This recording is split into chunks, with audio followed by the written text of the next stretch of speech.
Hi, John Hallis here again.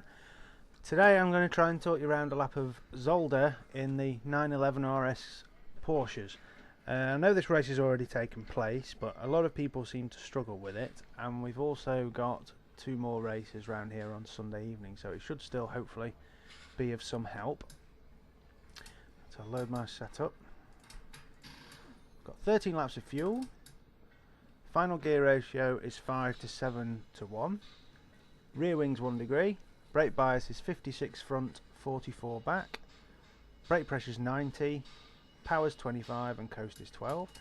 On suspension, I've got front anti-roll bar 61, front tyre pressure's 140, front springs 29, all the bumps and rebounds 4, and the camber is -2 degrees. On the back, tyre pressure's 150, spring rate's 39, bumps and rebounds are 3, and the rear camber is -0.9 degree, and the rear anti-roll bar is 5. Okay, I'm also going to be recording my feet throughout this to try and show you how heel and toe works. If people aren't familiar with heel and toe, it's a way of keeping stability when you're slowing down, especially in these older cars. You don't tend to need it on the newer ones, but essentially when you press the brake with your toes, when you dip the clutch, you also want to blip the throttle with the kind of side of your right foot, and that means that when you let the clutch out again, the engine speed is matching the speed the wheels are turning, and the back wheels are far less likely to lock, so it's far more stable. If you've never done it before, it can be quite tricky, and it will tend to make you slower rather than faster, but if you stick with it, it makes driving these older cars far more rewarding. Also, if you're doing heel and toe, helps if you can really feel the pedals, which is why I'm wearing a pair of FIA approved Nomex lined brown Primark socks, which will generally see you right in anything like this. Right, I'll just talk you around the track first of all. If you're coming down here pretty much flat out, you want to brake behind me there just as the track starts to darken, just after that maybe, because it's quite a late turn in here. And then you'll follow this round, stay out quite wide here, and you want to aim for, I'll move my head, see on the inside of that barrier there you can see a Marlboro sign. That's where I tend to try and apex the car. So until that you want to stay out, be quite patient, just hold a balanced throttle and then try and get into there. Don't go up the curb because they're quite high, can throw the car off a bit, and then drift right out here. You go up to 4th here, brake it about in the middle of the track, down to 2nd, and then turn it. Under no circumstances go up this curb because it'll just completely mess you up. And try and clip this area here, just at the end of the curb. That way you should be able to accelerate all the way from there out here to the left. Just get up into 4th here and then start to turn in. Go as tight in as you can, and that allows you to get on the power earlier and get all the way out here to the left. I don't really have a braking point for this corner. You can just kind of do it off feel really, but you want to do it in 3rd and try and aim to apex just at the end of the curb on the right, and then accelerate out. Try and use this curb because it gives you a bit of extra road. If you're too early on the power though, with these cars you will run out of road quite easily. Right, down here you'll be all the way up into 5th, and brake as soon as the dark area appears on the track. Better to go too slowly here than too quick because you'll really struggle to turn in.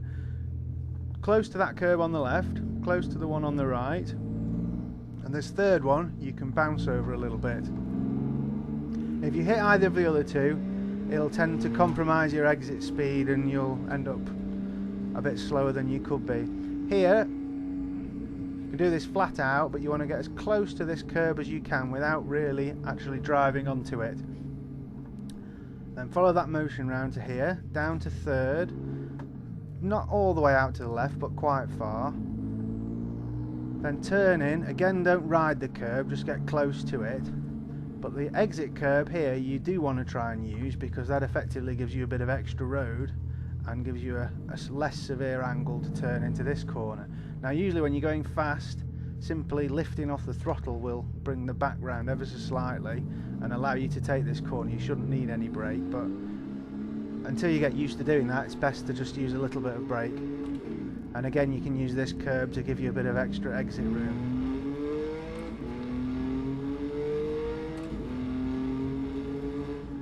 Now here, if you brake as soon as the track gets very dark, right over to the left here and down to second, and turn in, again don't touch this curb on the inside. As soon as you get to this point here, you start to wind off the lock. Sorry, stalled it. Start to wind off the lock and drift out onto the curb again here.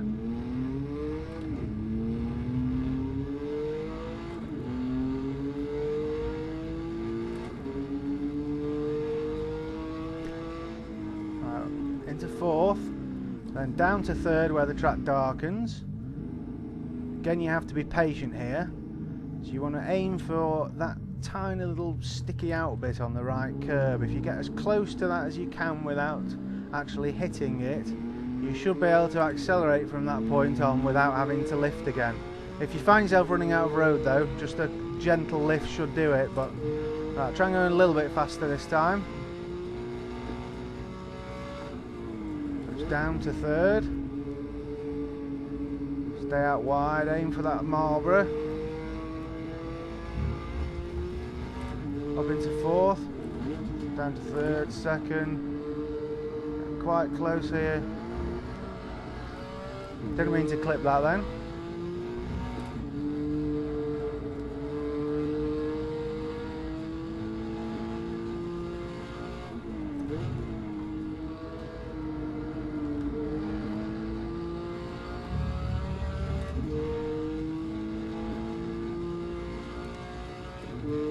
Into fifth.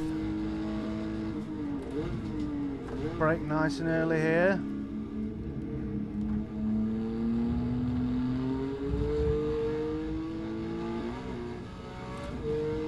Up into fourth.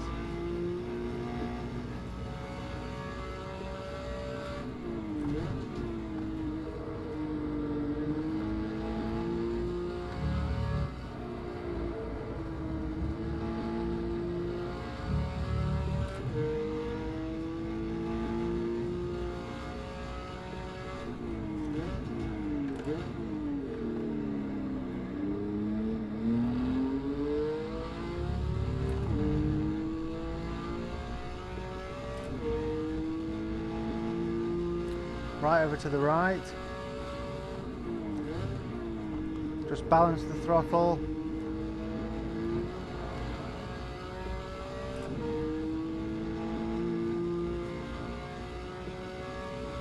Alright, that was a 1:48.26.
145.1.